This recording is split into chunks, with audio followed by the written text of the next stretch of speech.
album number 1 is a record that we've been working on for 5 years now. It's called Kill the Messenger, Keep the Message, and we're finally dusting off the whatever collects on old records when they're not being used. And so yeah, it's a collection of songs, it's 12 tracks, and I've just been laying down vocals, couple guitar tracks. I've got this guy, Mr. Fantastical, who's a pretty awesome guitar player, but he really doesn't have much of a personality. He's going to be recording on it as well, or actually has. The other thing I'm doing is called Spring Cleaning, but the whole title is Spring Cleaning, Cut, Clean, Scab, Scar, Remind, Rewind, Repeat. And yeah, that's kind of a collection of songs from the past as well as songs that we really like, but they never really found their way on a record.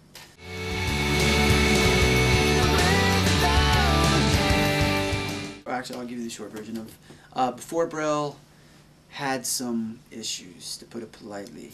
Some members of the band don't exist in the band anymore. They exist elsewhere.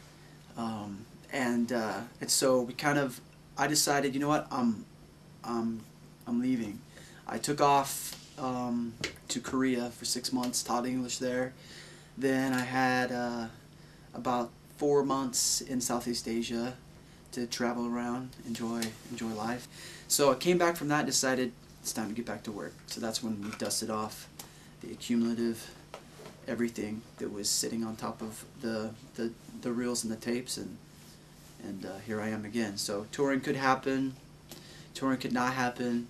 It all depends on if people like the records. If they hate them, probably will not happen. But this might be leading into the next question, or this might actually confuse things. But I have another band called Art for Starters. That's a record that I will most definitely be touring on. And I wrote all the songs, recorded all the songs, did it all on my own. I was tired of dealing with people Before Braille. Decided it's time to do stuff on my own. And so then I only have one person to blame when things go wrong. So I blame myself for everything that went wrong in that record, but I think could be pretty awesome.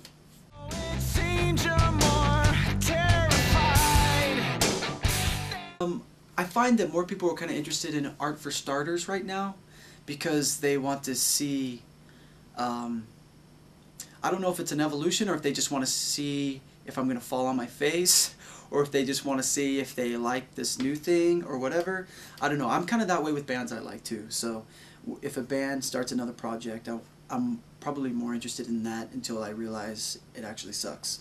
So so until people realize that Art for Starters sucks, I think they're going to really be focused on that. But I have actually got more and more emails or whatever to interested in what's going on with these Before Braille recordings, because these recordings are kind of infamous in a way, because a lot of people, we would tell a lot of people about this record, it's going to be our best record ever.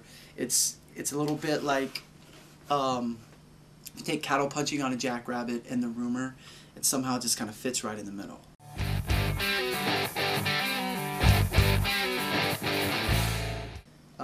Paul Simon and Garfunkel, just I always felt that my voice was lacking, like just kind of enough that could, I don't know, like when I hear a voice that I really like, it just has something. And maybe it's just everybody maybe doesn't like their own voice, but for me I felt like mine needed harmonies to be, I don't know, different, better than what it would be without them. I don't know. But so I always draw on all the Simon & Garfunkel records, which have, you know, arguably the best harmonies that exist. That being said, I don't like the Beach Boys, even though they supposedly have great harmonies. I just can't handle things about surfboards and cars and girls. Not so into that. So, but yeah, everybody who likes Brian Wilson is probably valid in their claim that he's great, but it never touched me. But anyway. So yeah, that was mine. I know that some of the other guys in the bands, as well as myself, really liked Led Zeppelin. And that being said, anything that we probably did, I think for sounds and for tones, if we recorded the records exactly the way we wanted, would be the guitars would sound like Led Zeppelin guitars, and the drums would sound like, you know, John Bonham drums and everything. So I think, you know, no matter what our influences might be, I mean, there was a time I was really into cursive or whatever. What we might be into at this particular time of interest, our real true influences and the things that would draw inspiration from would be more stuff that would be written in the 60s, you know, classic rock stuff.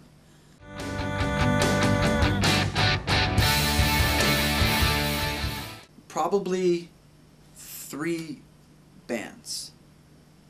Band number 1 would probably be Fugazi. Band number 2 would be Pearl Jam. And band number 3 would be, it's more of a person, it'd be Mr. Fantastical. Yeah.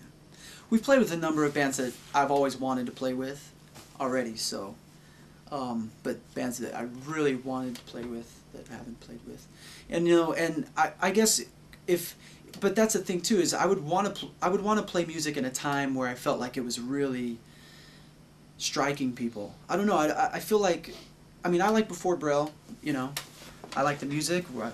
I probably like it more than most things that I listen to, but I don't feel like it's, you know, causing a stir like things might have caused, you know, when they were first playing with electric guitars. Or, you know, it's like if you imagine like the big rock stadium, arena rock, even like before Pearl Jam and all that kind of stuff, even though that was a good time for being in a rock band, but like with Led Zeppelin and all that kind of stuff, if I could play at that time, I was probably more interested in something like that rather than who I was playing with. Or if you want to go to the 80s, like mid to late 80s, with things going on in DC, or late 80s, you know, with Fugazi, I mean, how fun would that be? How exciting would that have been? So I think more about time than about what particular band. I mean, people really just freaking out about music. They just beyond, you know, beyond themselves.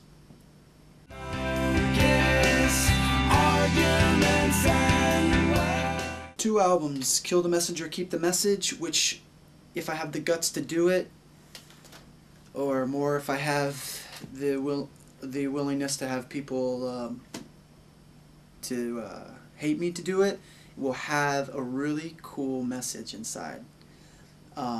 So Kill the Messenger, Keep the Message is actually the time that's actually a good point. The time that it's coming out now is perfect timing, because I feel like this record needed the history of Before Braille and the demise of a few of the members to really reach what it was going to be. This message will be in there, and it will clarify a lot of things in regard to Before Braille, and you'll be able to take the album for its exact title: Kill the Messenger, Hot and Ready, Keep the Message, keep the record, enjoy the record, and you can just lay it all on me, because with the hindsight that I have now, you know, the lyrical content is fitting perfectly. It's just kind of awesome. This is kind of awesome and a really personal thing. But yeah, and then Spring Cleaning is the other thing. And Spring Cleaning is going to be for the Before Braille fan, like, I don't know, or a friend or whatever. People who were there from the beginning, you know what I mean? Like with the 5-speed Before Braille Anderson split. It's going to be their record, because it's re-recordings of some of those really old songs that didn't get proper recordings, and then some really great songs, I think, stuff that I enjoyed at least, that never made it on a record. It just didn't fit. So stuff that we played live is now going to be in pill form per disc.